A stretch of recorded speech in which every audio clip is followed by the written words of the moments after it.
ஒரு செய்தி விளம்பரத்துறை அமைச்சர் என்ற முறையில் இந்த மாமன்றத்தில் மதிப்பிற்குரிய எதிர்க்கட்சி தலைவர் அவர்கள் சொன்ன சில செய்திகளுக்கு சில வரி விளக்கங்களை உங்கள் மூலமாக வழங்க விரும்புகிறேன். தன்னுடைய பேச்சிலே மாண்புமிகு எதிர்க்கட்சி தலைவர் அவர்கள் சில விளக்கங்களை ஆக்கப்பூர்வமாக ஆதாரத்தோடு கூறியிருந்தால் அதை குறிப்பெடுத்து அதன்படி இந்த தமிழ்நாடு அரசு தன்னுடைய திசைவழி போக்கை சரியான முறையில் செலுத்திக் கொள்ள தயாராக தான் இருக்கிறது. நான் முதல்வன் திட்டத்தை முடக்குவதற்கோ மாற்றுவதற்கோ எங்களுக்கு எந்த திட்டமும் இல்லை. ஆனால் சில விஷயங்களை தெளிவுபடுத்த வேண்டும்.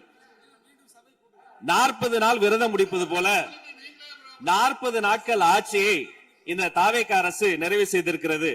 இந்த 40 நாட்களும் பார்த்து விட்டேன், ஏமாற்றம் மட்டும்தான் மிச்சம் என்று அவர் சொன்னார்.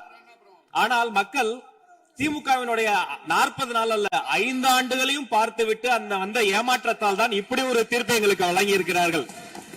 ஆளுநர் மகிழ்ச்சி, அமைச்சர்கள் மகிழ்ச்சி, ஆளுநர் மகிழ்ச்சி என்றெல்லாம் சொன்னார். இந்த அரசில் தமிழ்நாடு மக்கள் மகிழ்ச்சியாக இருக்கிறார்கள் என்பதை தான் இன்றைய சட்டமன்றத்தினுடைய போக்கு காட்டுகிறது. நான் முதல்வன் திட்டத்தை பொறுத்தவரை தமிழ்நாடு முழுக்க இருக்கக்கூடியவர்களை நான் முதல்வன் என சொல்ல வைத்துவிட்டு ஒரே ஒரு குடும்பத்தில் மட்டும் முதல்வர்கள் வந்து கொண்டிருக்கின்ற போக்கை மாற்றுவதற்காக தான் இப்படி ஒரு சட்டமன்றம் அமைந்திருக்கிறது. தமிழ்நாடு வரலாற்றில் முதல் முறை முதலமைச்சர் மட்டுமல்ல, மாண்புமிகு சி ஜோசப் விஜய் அவர்கள் முதல் முறையிலேயே முதலமைச்சராக இருக்கிறார். அவருக்கு பிறந்தநாள் வாழ்த்துக்களையும் சொல்லிக் கொண்டு, நிதி ஆயோக் கூட்டத்தில் மாண்புமிகு முதல்வர் சொன்னதெல்லாம் 40 நாட்கள் நீங்கள் செய்திருக்க முடியாது, அது திமுக தான் காரணம் என்று சொன்னார்கள். நானும் அதை தான் சொல்கிறேன். இன்று அவர் சொன்ன சட்டம் ஒழுங்கு, போதை பொருள் எல்லா பிரச்சனைக்கும் 5 ஆண்டு காலமாக அவர்கள் செய்த திமுக ஆட்சி தான் காரணமாக இருக்க முடியும் என்பதையும் சுட்டிக்காட்டிக் கொள்கிறேன்.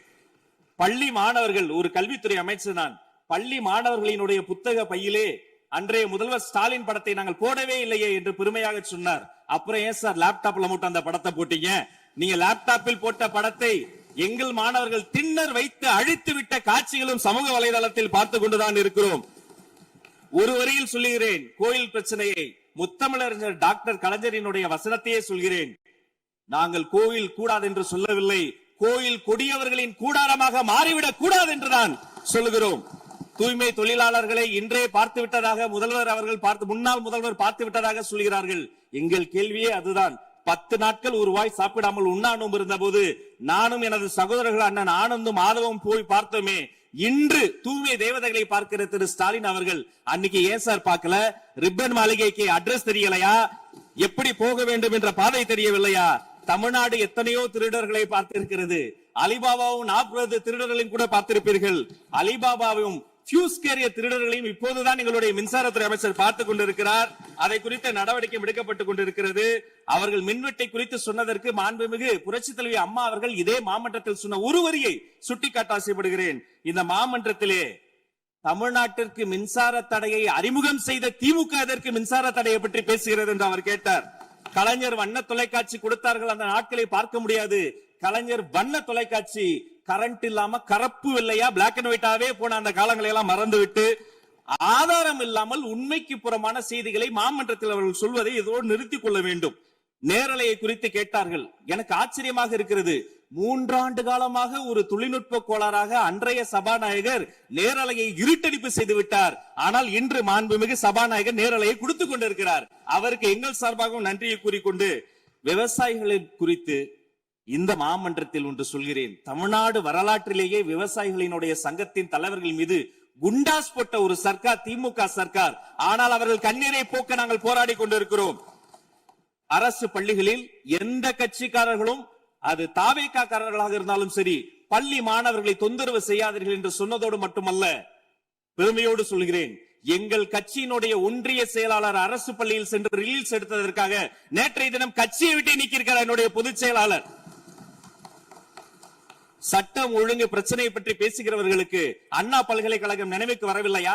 அண்ணா நகரில் பெத்த பிள்ளைக்கு கொடுமை நடந்ததற்கு கம்ப்ளைண்ட் கொடுக்க வந்த அப்பா அம்மா மீதை அடித்து துன்புறுத்தியது நினைவுக்கு வரவில்லையா? யார் அந்த மேலிடம் என்று கேட்பவர்களுக்கு யார் அந்த சார் என்பது நினைவுக்கு வரவில்லையா என்பதை உங்கள் மூலமாக நான் கேட்டுக்கொள்கிறேன். இடையில் ஆங்கிலத்தில் ஒரு விஷயம் சொன்னார், to remain silent. I want to quote Walter. I may not agree with what you are saying, but I am ready to give my life to defend your right to say it. எதிர்க்கட்சிகளினுடைய கருத்துகளையும் அரவணைக்கக்கூடிய மாமனிதர் இந்த மன்றத்தில் முதல்வராக உட்கார்ந்து கொண்டிருக்கிறார். ஆக்கப்பூர்வமான விமர்சனங்களை சொல்வீர்கள் என்று பார்த்தால் திரும்ப அரசியல் விமர்சனங்களை மட்டுமே சொல்லிக் கொண்டிருக்கிறீர்கள். இந்த சோஃபா கதையை என்னைக்கு விட போகிறார்கள்? எங்கள் தலைவர் சினிமாவை விட்டாலும் அவர்கள் அட்லி என்கிறார்கள், புஷ்பா என்கிறார்கள், ஜுராசிக் பார்க் என்பார்கள் போல் இருக்கிறது. நான் ஒன்று சொல்லிக் கொள்கிறேன், அந்த சோஃபா அவர்கள் வாங்கியது, அவர்களினுடைய வசதி கருத்து வாங்கியது. மதிப்பிற்குரிய அண்ணன்களை நீங்கள் சிறுமைப்படுத்தக் கூடாது. ஆனால் ஒன்று உறுதி, எந்த காரணம் கொண்டும் பார்க்க வருகிற கூட்டணி தலைவர்களுக்கு மட்டும் பிளாஸ்டிக் சேர் போட்டதை போல சிறுமைப்படுத்தக்கூடிய கட்சி தமிழக வெற்றி கழகம் இல்லை என்பதையும் நேரத்தில் நான் தெரிவித்துக் கொள்கிறேன். சிங்க பெண்களை குறித்து அன்றே விழிவாக தெளிவாக அழகாக நான் கூறிவிட்டேன். சிங்க பெண்கள் இந்த நாட்டினுடைய தமிழ்நாடு அரசினுடைய பொக்கிஷம். அவர்களை குறித்து மீண்டும் மீண்டும் இப்படி சிறுமைப்படுத்தி பேசியதற்காக மாண்புமிகு பேரவைத் தலைவர்கள் அதை கண்டிக்க வேண்டும். சிங்க பெண்களை குறித்து இனி யாராவது தவறாக பேசினால் அதை அனுமதிக்க கூடாது. இப்படி தவறாக பேசியதற்காக அவர்கள் மன்னிப்பு கேட்க வேண்டும் என்று தமிழக வெற்றி கழகத்தினுடைய அரசு சார்பில் கேட்டுக் கொள்கிறேன். வாக்குறுதிகளை பற்றியெல்லாம் பேசினார்கள். பொதுவாக வாக்குறுதிகள் சர்வதேச அளவில் பொலிட்டிக்கல் பினாமினல் எப்படி உருவாகிறது? ஒரு பிரச்சனை, அந்த பிரச்சனைக்கான ஒரு சொல்யூஷன்ஸ், அதை எந்த பொலிட்டிக்கல் இன்டர்ஃபரன்ஸ் இல்லாமல் செயல்படுத்தக்கூடிய ஒரு செயல்முறை, பின்பு வரக்கூடிய அந்த வெற்றியை ரோடு போடுவோம் என்று சொல்லி ரோடு போட்டதை காண்பித்து எக்ஸிபிட் செய்து அவர்கள் முன்னோக்கி செல்வார்கள். ஆனா இங்க பொறுத்த வரைக்கும் நாம தமிழ்நாட்டில் இதுவரைக்கும் ஆண்டவர்கள் பிரச்சனையை ஐடென்டிஃபை பண்ணி சொல்லவே மாட்டாங்க. ஏன் தெரியுமா? அந்த பிரச்சனையே அவங்கதான், அவங்களே அவங்களை ஐடென்டிஃபை பண்ணி எப்படி சொல்ல முடியும்? சரி, அதுக்கு பாசிபிள் சொல்யூஷன் சொல்லி பொலிட்டிக்கல் இன்டர்ஃபரன்ஸ் இல்லாம அதை செயல்படுத்த முடியுமா? ஒரு முனிசிபல் கவுன்சிலர் தொடங்கி மாண்புமிகு அமைச்சரினுடைய வீட்டில் இருக்கிறவர்கள் வரைக்கும் கமிஷன் மீது கமிஷன் அடித்து அந்த ப்ராஜெக்டே முடியாது. கடைசியில் எதை விளம்பரம் செய்வது? அந்த திட்டத்தினுடைய வெற்றியையா எதை விளம்பரம் செய்வது என்றே தெரியாமல் தங்கள் தலைவரை, அதுவும் ஒரு குடும்பத்தை மட்டுமே வெறித்தனமாக விளம்பரம் செய்து செய்தி விளம்பரத்துறையின் கஜானாவை துடைத்து வைத்து சென்றிருக்கிறார்கள் என்பதையும் இந்த மாவட்டத்துக்கு தெரியப்படுத்த நான் கடமைப்பட்டிருக்கிறேன். இன்னும் ஒவ்வொரு வரியிலும் ஆக்கப்பூர்வமாக அறிவியல் பூர்வமாக எதையாவது சொல்வார்களும் நான் தேடி தேடி பார்த்தேன். அவராக 40 நாட்கள் தேடி பார்த்து ஏமாற்றம் அடைந்தார். நான் 40 நிமிடத்திலேயே ஏமாற்றம் அடைந்து விட்டேன். இதை சொல்ல வேண்டும் என்று சொன்னால் ஒரு நகைச்சுவை காட்சியில் சொல்வதை போல அதுல ஒண்ணுமே இல்ல, கீழே போட்டுருங்க. நன்றி சட்டப்பேரவை தலைவர் அவர்களே.